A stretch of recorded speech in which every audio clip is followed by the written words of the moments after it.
Hello friends, आधार Vishnu education में आपका स्वागत है। आज हम लोग प्रश्नावली 3.3 का अध्ययन करेंगे।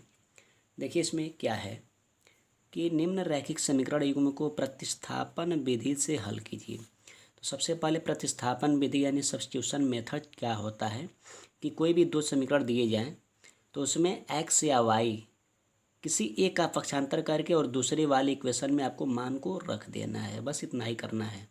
बाकी आप हल करेंगे तो एक्स और वाई का मान आसानी से एक एक करके निकल जाएगा।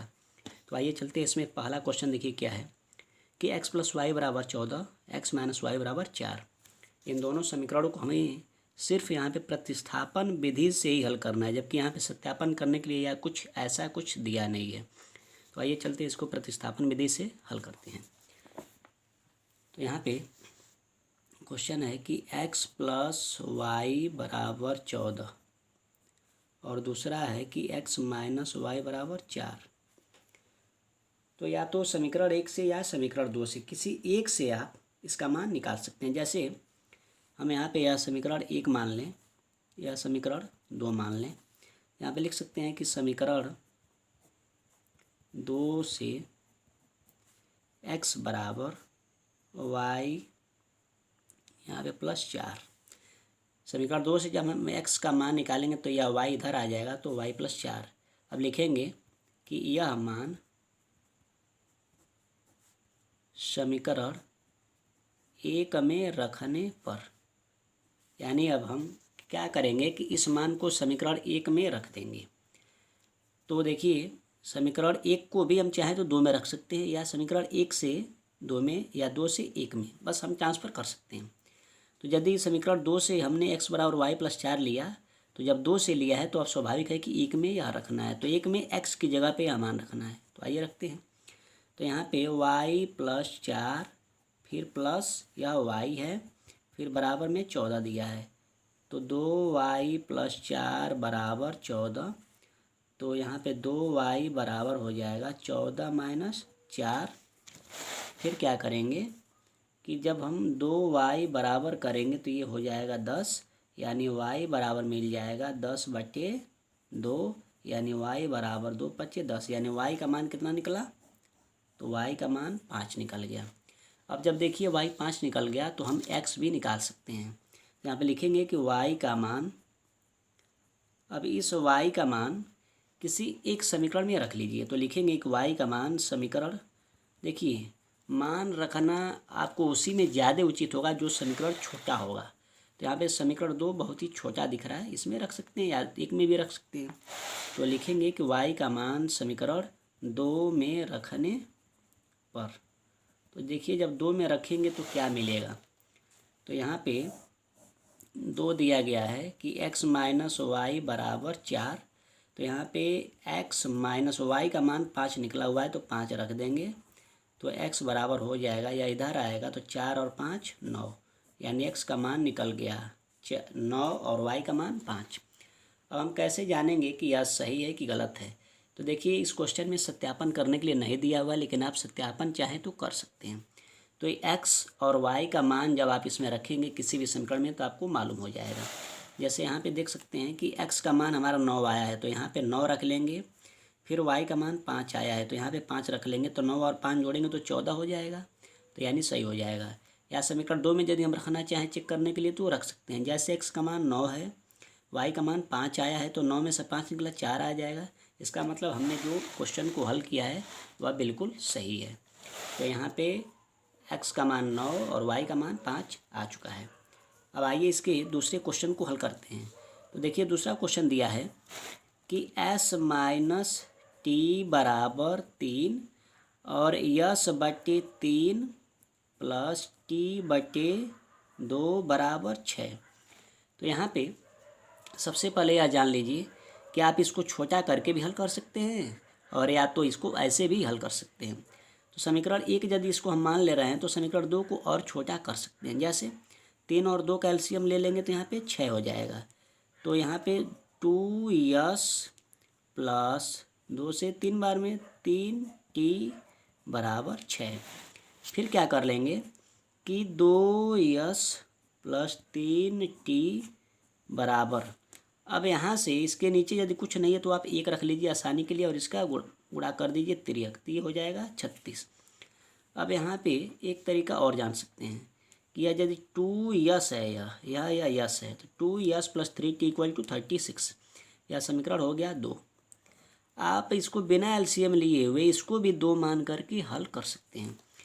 तो अब यहाँ पे देखिए क्या है कि समीकरण 1 से क्या लिख लेंगे कि समीकरण 1 से, अब यहाँ पे देख सकते हैं कि समीकरण 1 से हम यस बराबर यदि निकालेंगे तो t + 3 हो जाएगा। क्या मिलेगा? t + 3। देख सकते हैं आप, t इधर आएगा तो प्लस में हो जाएगा, इधर प्लस में आ लेगी, 3 है भी तो t + 3।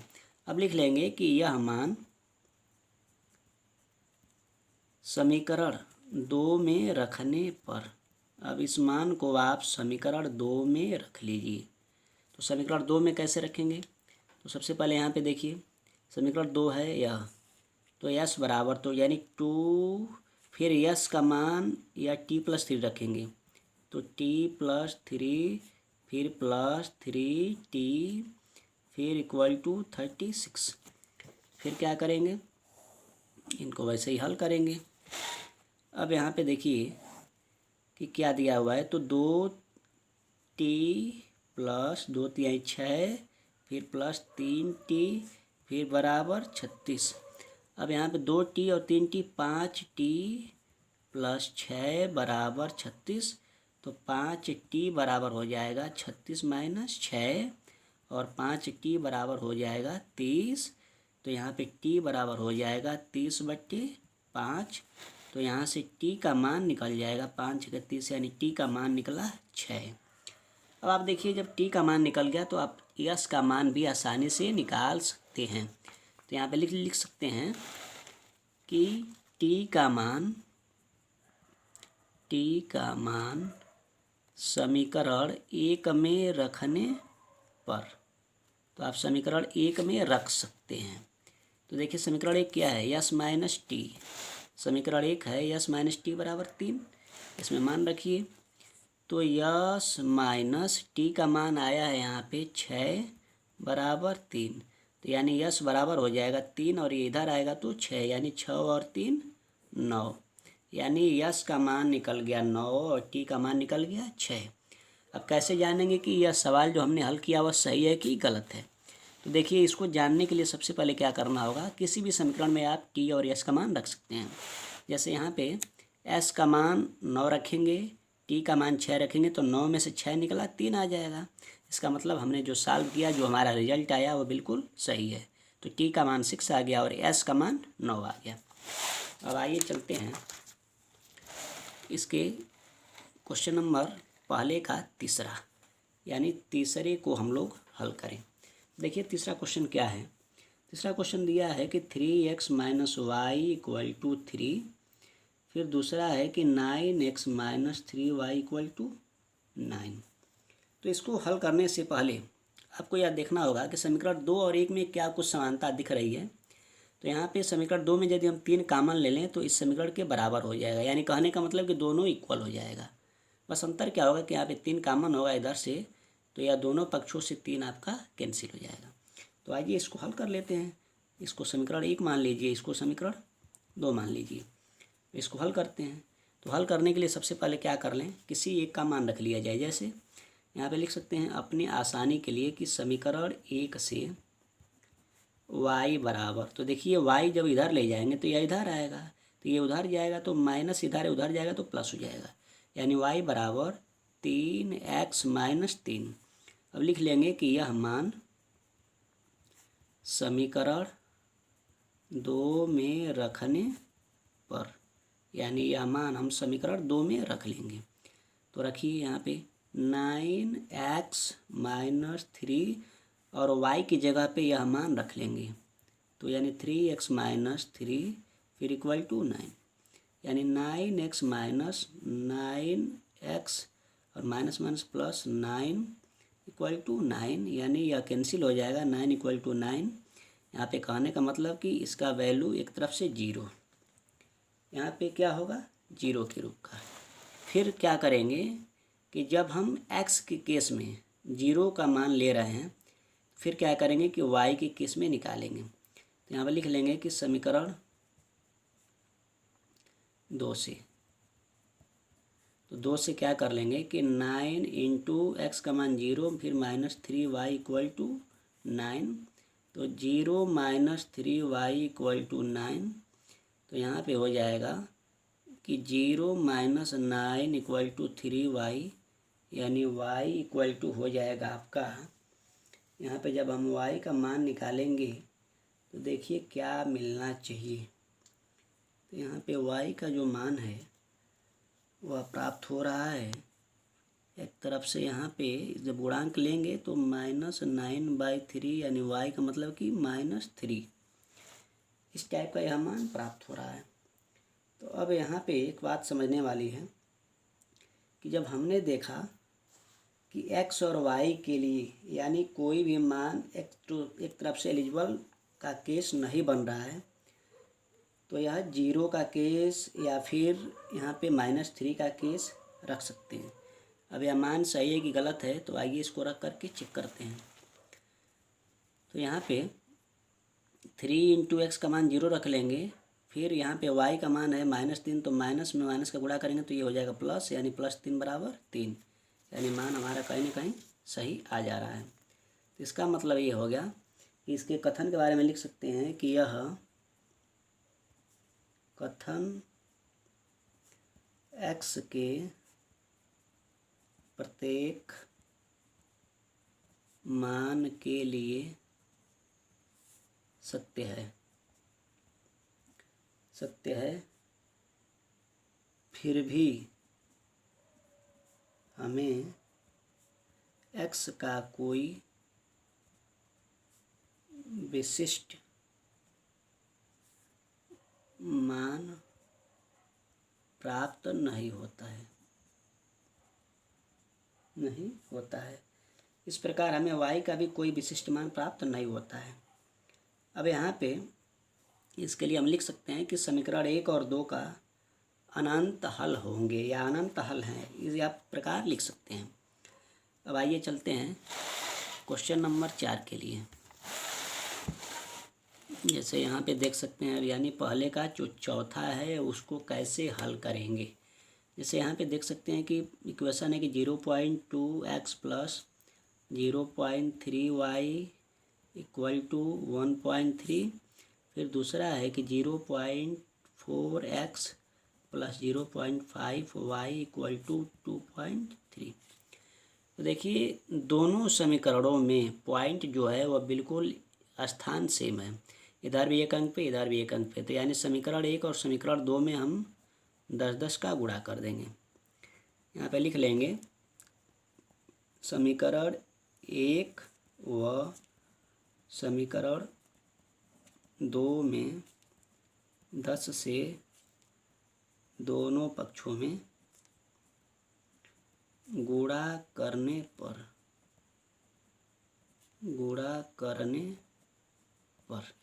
तो यहाँ पे गुणा करना है। जब गुणा कर देंगे तो देखिए क्या मिल जाएगा, 2x plus 3y equal to 13। अब आप इसको एक्चुअल में यदि मानेंगे तो ऐसे 3 और 4 मान लीजिए, या 3 हो गया। इसको जब करेंगे तो 4x plus 5y equal to 23, इसको आप थर्ड की जगह या फोर्थ मान लीजिए। अब कैसे हल करेंगे, तो यहाँ पे एक बात आपको देखना है कि समीकरण 1 और 2 से यहाँ पे जब x का मान निकालेंगे तो यह इधर आ जाएगा, और यदि y का मान निकालेंगे तो यह इधर आ जाएगा। तो बस करना क्या है कि किसी एक को आप पक्षांतर कर लीजिए, और पक्षांतर करने के बाद आप किसी भी समीकरण को लेकर के हल कर सकते हैं, जैसे समीकरण 2 से या समीकरण 1 से। तो यहाँ पे लिख सकते हैं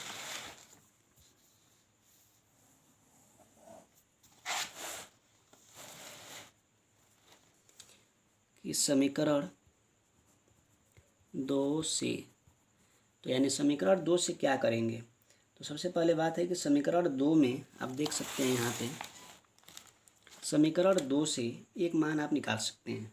वह क्या, तो यहाँ पे यदि हम 5y कर दें तो यह इधर आ जाएगा, तो यानी 23 - 4x होगा। तो यहाँ पे लिख लीजिए कि 5y इक्वल टू 23 - 4x, या यहाँ पे लिख सकते हैं कि y equal to 23 minus 4x और पूरे का y 5। अब यही मान आप समीकरण 1 में रख दीजिए। तो लिखेंगे कि यह मान